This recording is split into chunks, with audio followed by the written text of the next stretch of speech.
Bienvenidos a Cine Aparte y gracias por darle play a esta nueva entrega. El pasado 6 de marzo se celebró la entrega de los Goya, que como se sabe son los premios que otorga la Academia Española de Cine. La película que obtuvo premios en las categorías principales de mejor película, mejor dirección, etcétera, fue la película Las Niñas de Pilar Palomero. Sin embargo, esta película no ha llegado a México o a alguna plataforma de este lado que yo sepa, así que todavía no la puedo comentar. Sin embargo, la otra ganadora de la noche, como se suele decir, fue la película Aquelarre del director Pablo Agüero, en tanto fue la que obtuvo más premios en total, ganó 5 de sus 9 nominaciones. Esta película, por supuesto, ya se había estrenado en España y, sin embargo, a los pocos días de la premiación se estrenó en todo el mundo, creo, en la plataforma Netflix, así que ya quien quiera la puede ver. La comento hoy no solo porque esté disponible en una plataforma ni porque haya obtenido esos premios, porque los premios no garantizan nada, sino porque me parece que está muy bien escrita y muy bien actuada. De hecho, hay que decir que los premios que obtuvo tienen más que ver con la producción de la película, es decir, diseño de arte, maquillaje, vestuario, efectos especiales, etcétera, que con la originalidad y con el ingenio con los que creo que Pablo Agüero y su co-guionista Keitel Guillou abordan un tema muchas veces tratado en la literatura y en el cine, que es la figura de las brujas en Occidente, de la brujería en Occidente, o más concretamente el cómo en la Edad Media muchas mujeres fueron acusadas de invocar al demonio en ceremonias conocidas como aquelarres, de ahí el nombre de la película, y cómo tanto la Iglesia Católica como tribunales eclesiásticos emprendieron contra ellas una cacería que terminaba muchas veces en la hoguera. Es un tema tremendo, es fascinante, me parece, y es más pertinente que nunca porque tiene que ver con una de las muchas formas en las que se ha asociado a las mujeres con lo negativo, con lo maligno, cosa que a su vez ha dado lugar a formas de represión.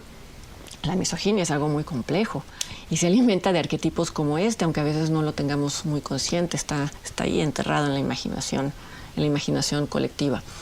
Antes de comentar la película, me permito recomendarles el que se considera el mejor libro al respecto, que es justamente La Bruja, así se llama, de Georges Michelet. Habla de la brujería, de la práctica de la brujería en la Edad Media y de las cacerías de brujas. Y vamos, sí hubo práctica de brujería como tal, sí hubo grupos que se dedicaban a realizar rituales y, sin embargo, esto existió como una forma de rebelión contra el sistema feudal y contra la Iglesia Católica, y la histeria colectiva y las formas de castigo fueron infinitamente más malignas que los rituales mismos. Se sabe que los inquisidores obtenían confesiones falsas por medio de tortura y que también muchas personas hacían delaciones falsas con tal de evitar ser acusadas. Y de todo esto, de esto último, sobre todo es de lo que habla la película Aquelarre, de cómo los inquisidores llegaban a las poblaciones con una idea fija y clara de qué es lo que querían escuchar, y con tal de cumplir las órdenes de la Iglesia o del rey o de ambas instituciones, sometían a las mujeres a interrogatorios que eran un simple trámite porque al final de todas maneras las acusaban y las condenaban. La acción transcurre en el País Vasco a principios del siglo XVII, en el año 1609. El año es importante por algo que no se menciona en la película, pero que yo después voy a mencionar. Los hombres de la aldea en la que transcurre esta historia pasan temporadas largas trabajando en el mar y, por lo tanto, las mujeres conviven y se hacen amigas y a veces celebran fiestas en el bosque, fiestas en las que bailan, se divierten, beben, se ríen, y estas son las fiestas que son interpretadas como ritos satánicos o como aquelarres. La historia comienza cuando un grupo de hombres enviados por el rey, encabezados por un juez, aprende a 6 jovencitas que han participado en una de estas fiestas y las encarcelan para someterlas a uno de estos interrogatorios que, como decía, solo buscaban confirmar los presupuestos de estos demonólogos. Estos interrogatorios eran en sí mismos sesiones de tortura. En la película se ve como a una de ellas se le pide que muestre en qué parte del cuerpo tiene la marca del diablo. La marca del diablo no era una marca como tal, sino un punto en el que supuestamente no sentían dolor, porque eso era lo que delataba que era una marca de complicidad satánica. Y si ellas no mostraban ese punto porque seguramente no lo tenían, entonces lo que hacían los inquisidores era picarlas con agujas por todo el cuerpo hasta encontrarlo. Tortura como tal.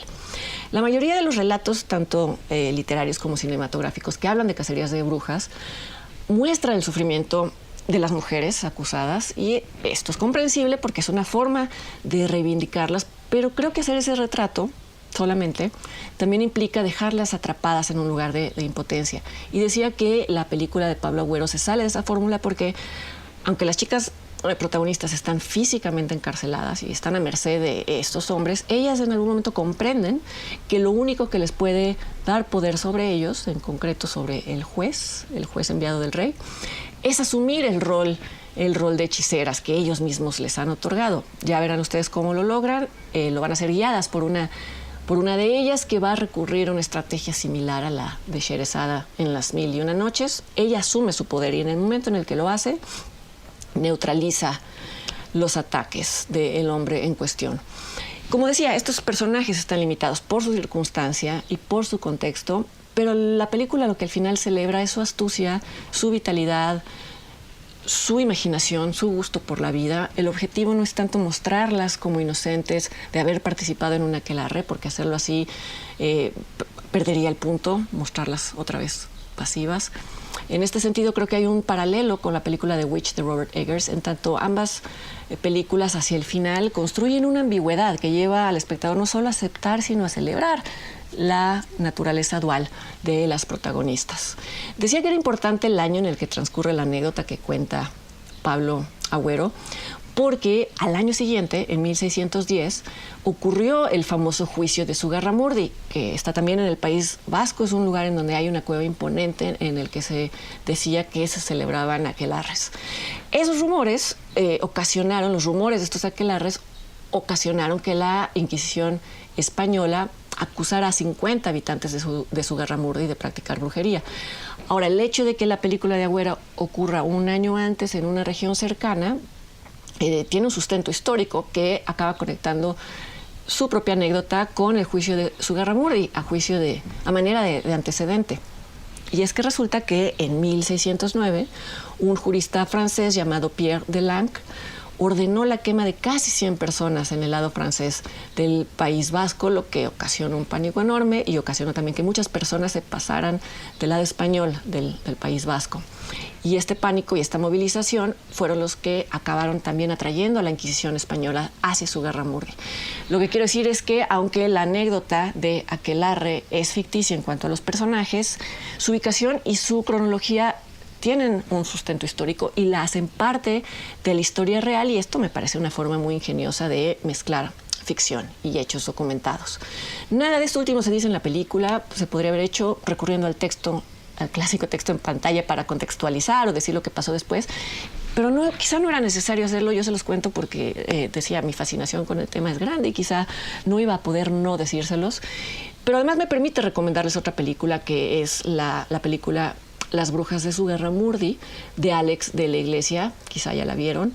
Quien conozca el cine de este director sabrá que sus películas son casi todas comedias negras, son deliberadamente grotescas, recurre al gore, pero también son películas críticas de prácticas y de actitudes de la vida real y de la vida contemporánea y cotidiana. Y esto también se cumple en Las brujas de Zugarramurdi. Es una película que se sitúa en el siglo XXI, habla de un grupo de delincuentes que se refugia en la famosa cueva, en la cueva de los supuestos aquelarres, y ahí se van a relacionar con brujas que les cambian la vida. Y también menciono esta película porque, aunque sea desde un tono muy distinto, Alex de la Iglesia hace algo muy parecido a lo que hace Pablo Agüero. Los dos directores, en vez de limpiar, entre comillas, el nombre de las brujas, les devuelven los poderes que las vuelven las verdaderas protagonistas de la historia, a la vez que señalan los miedos y el patetismo de los personajes masculinos de las películas. Escribí sobre esta película, sobre Las brujas de Zugarramurdi, en Letras Libres. Si ponen el título en el buscador de la página web de la revista, lo encuentran sin ningún problema.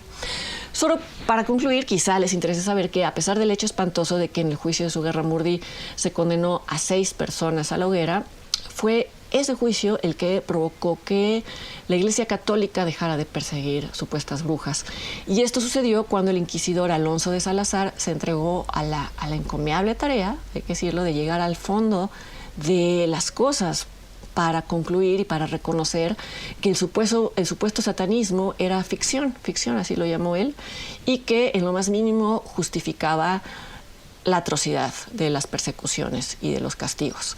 Salazar ordenó la absolución de 1.500 personas y 4 años después logró que la Inquisición prohibiera definitivamente la cacería de brujas.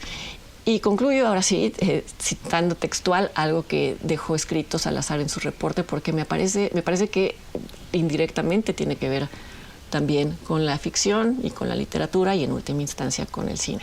Lo que escribió Salazar fue: no hubo brujos ni embrujados hasta que se comenzó a escribir sobre ellos. Fin de la cita, y bueno, esto señala al poder inmenso que tienen los relatos.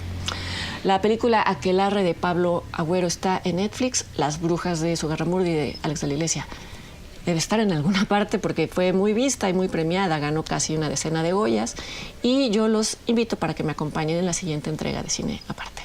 Hasta entonces.